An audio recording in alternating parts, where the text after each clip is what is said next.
नौकरी अच्छी होती है कि बिजनेस? बिजनेस अच्छा होता है। मैं दो दो कंपनियों में डायरेक्टर, तीन तीन कंपनियों का प्रोपराइटर, 3 माइंस का ओनर और करोड़ों का प्रॉपर्टी बिजनेस वाला बिजनेसमैन आपको यह गारंटी देकर के जा रहा है कि बिजनेस से भी बेहतर आरसीएम है। जानना चाहते हैं कैसे? जानना चाहते हैं? तो मैं देखो, बिजनेस से भी बेहतर आरसीएम ऐसा है कि मैंने आज के 20 साल पहले कपड़े का व्यापार शुरू करने के लिए 4 करोड़ रुपए लगा करके एक फैक्ट्री, 20 साल पहले 4 करोड़ लगा करके मैंने ये फैक्ट्री की शुरुआत की। अब फैक्ट्री ऐसे ही नहीं लग गई कि 4 करोड़ रुपए दिए इधर फैक्ट्री चालू, नहीं नहीं, ये कोई साबुन नहीं है कि पैसे दिए साबुनात में। मैंने सबसे पहले एक जमीन खरीदी। जब जमीन खरीदी तो वो जमीन खेती हरी जमीन थी, तो उसको इंडस्ट्रियल कन्वर्ट कराना पड़ा, ऑफिसों के चक्कर काटने पड़े। फिर जब इंडस्ट्रियल की परमिशन उस पर मिली तो एक बिल्डिंग बनाई गई। बिल्डिंग बनाने के बाद उसमें मशीनें विदेश से इंपोर्ट की गई, विदेश से लोग आए, उन्होंने मशीन को इंस्टॉल किया, भारत के लोगों को उस मशीन को चलाते कैसे हैं ये सिखाया, और जब सीखे तो रॉ मटेरियल मंगाया गया और कपड़ा बनाया गया। अब यहीं पे बात खत्म नहीं होती है। जैसे ही कपड़ा बनने लगा तो सरकार ने कहा यार फैक्ट्री चलाओगे तो पॉल्यूशन भी होगा, प्रदूषण तो करोगे तुम, तो तुम्हें पॉल्यूशन डिपार्टमेंट की परमिशन लेके आनी पड़ेगी। उसके बाद तुम्हारे को लेबर रखोगे तो लेबर डिपार्टमेंट से परमिशन लेकर के आनी पड़ेगी। बिजली का कनेक्शन लोगे तो इलेक्ट्रिसिटी डिपार्टमेंट से तुम्हें परमिशन लेके आनी पड़ेगी। मीटर लगाना पड़ेगा, डीपी लगानी पड़ेगी, ट्रांसफार्मर लगाने पड़ेंगे, और ऐसा कई सारे डिपार्टमेंट, रिक्को डिपार्टमेंट और कई सारे डिपार्टमेंट की परमिशन लेनी पड़ी। तब जाकर के कपड़ा बनना शुरू हुआ। और कपड़ा बनना शुरू हुआ तो सरकार ने कहा अच्छा बेचोगे? मैंने कहा हाँ। बेचोगे तो मुनाफा भी होगा? मैंने कहा हाँ। तो बोले फिर हर महीने तुम्हारे को जीएसटी भी जमा कराना पड़ेगा, जीएसटी का रिटर्न भर करके जमा कराना पड़ेगा, फिर हर महीने टीडीएस का रिटर्न भर करके जमा कराना पड़ेगा, फिर साल के अंत में इनकम टैक्स का रिटर्न भर के इनकम टैक्स जमा कराना पड़ेगा। इनकम टैक्स साल के अंत में भरोगे, पहले एडवांस टैक्स तुम्हें हर 3 महीने में जमा कराना पड़ेगा। और इतना सारा करने के बाद भी काम खत्म नहीं होता, स्टाफ रखना पड़ता है, तनख्वाह बांटनी पड़ती है, बिजली के बिल भरने पड़ते हैं, और फिर रंगदारी वाले आ जाते हैं, बोले हम कहां जाएंगे, हमारा भी तो है भैया। लेबर कहती है हमारी भी एक यूनियन है भैया।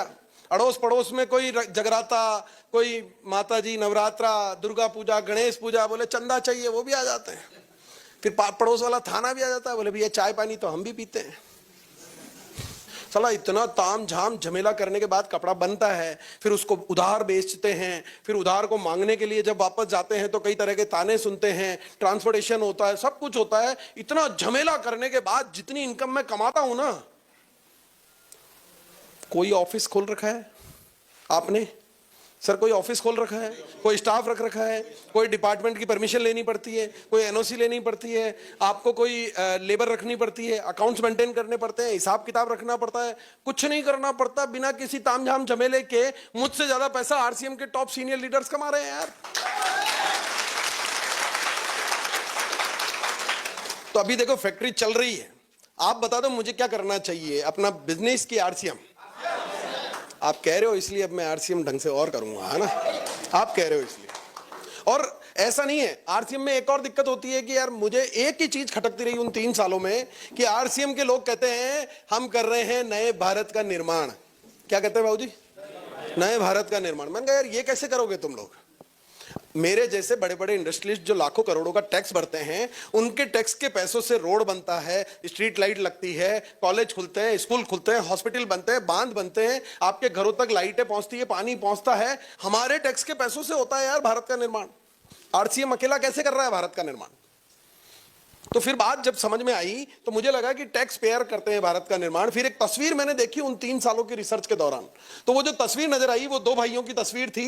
एक का नाम है समुद्रनाथ योगी, दूसरे का नाम है शंभुनाथ योगी। ये दोनों भाई आरसीएम की शुरुआत से पहले मेरे यहां ड्राइवर के तौर पर काम किया करते थे, और दोनों भाइयों की तनख्वाह थी 3,500 रुपए महीना।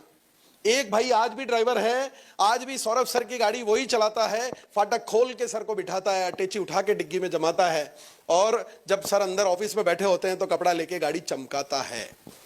20,000 रुपए उसकी तनख्वाह बढ़ते बढ़ते कितनी हो गई? 20,000 रुपए महीना। और वहीं ये दूसरा भाई जिसने निर्णय लिया कि मुझे तो अब आरसीएम अभियान का हिस्सा बनना है, आरसीएम के प्रोडक्ट खाना शुरू किया, लोगों को बताना शुरू किया। इसकी 1 महीने की इनकम है 2.5 लाख रुपए महीना।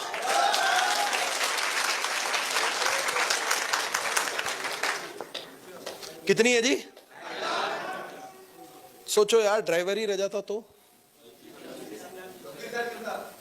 20,000 तो मिलता, फिर हमारे सामने कभी बैठने की हिम्मत नहीं करता। पर आज ये समुद्रनाथ योगी टीसी सर के साथ बैठ करके चाय पीने की हिम्मत रखता है। पैसे के साथ साथ ये सम्मान आरसीएम आपको दिलाता है। और केवल इतना ही नहीं, अब बताओ मुझे कि कौन करता है नए भारत का निर्माण? आरसीएम की मेरे जैसे टैक्स पेयर कैसे करता है आरसीएम? मैं आपको बताता हूं कि कुछ टैक्स पेयर्स के टैक्स चुकाने से भारत का निर्माण नहीं होगा, बल्कि आरसीएम जैसी शक्ति के साथ मिलकर के भारत के प्रत्येक नागरिक को इनकम टैक्स चुकाने वाला जब हम बना देंगे तो इस नए भारत का निर्माण होगा। और इन्वेस्टमेंट, कुछ पैसा लगता है जी आपका? 1 रुपए का इन्वेस्टमेंट नहीं लगता। पर मैं बिजनेसमैन आदमी, बढ़िया आदमी, मेरे दिमाग में एक टेंशन, साला भीख मांगने के लिए भी पहले एक चटाई और कटोरा खरीदना पड़ता है। खरीदना पड़ता है कि नहीं खरीदना पड़ता? तो ये बिना इन्वेस्टमेंट के लोग करोड़पति कैसे बन रहे हैं? साला भीख नहीं मांग सकता बिना इन्वेस्टमेंट के आदमी। पर मुझे समझ में आया कुछ तो इन्वेस्ट करना ही पड़ता होगा। मैं रिसर्च करता गया, 3 साल सोचता गया, और मेरे को समझ में आई कि आरसीएम में सक्सेसफुल होने के लिए धन इन्वेस्ट करने की नहीं, मन इन्वेस्ट करने की जरूरत होती है। और जिसने जितना मन लगा रखा है उसको उतना ही ज्यादा रिटर्न आ रहा है। आपका मन का इन्वेस्टमेंट देख लेना, जिसका मन का इन्वेस्टमेंट कम है उसको इनकम कम है। बात समझ में आ रही है जी? ये तस्वीर गौर से देखें आप। धन नहीं था इस व्यक्ति के पास लगाने को। मैं जिस एक फैक्ट्री का मालिक हूं, ऐसे ही भीलवाड़ा शहर में ये एक फैक्ट्री में कर्मचारी के तौर पर काम किया करते थे। 7-8 हजार रुपए महीना इनकी तनख्वाह हुआ करती थी। और धन नहीं था, मन था, मन लगा करके काम किया।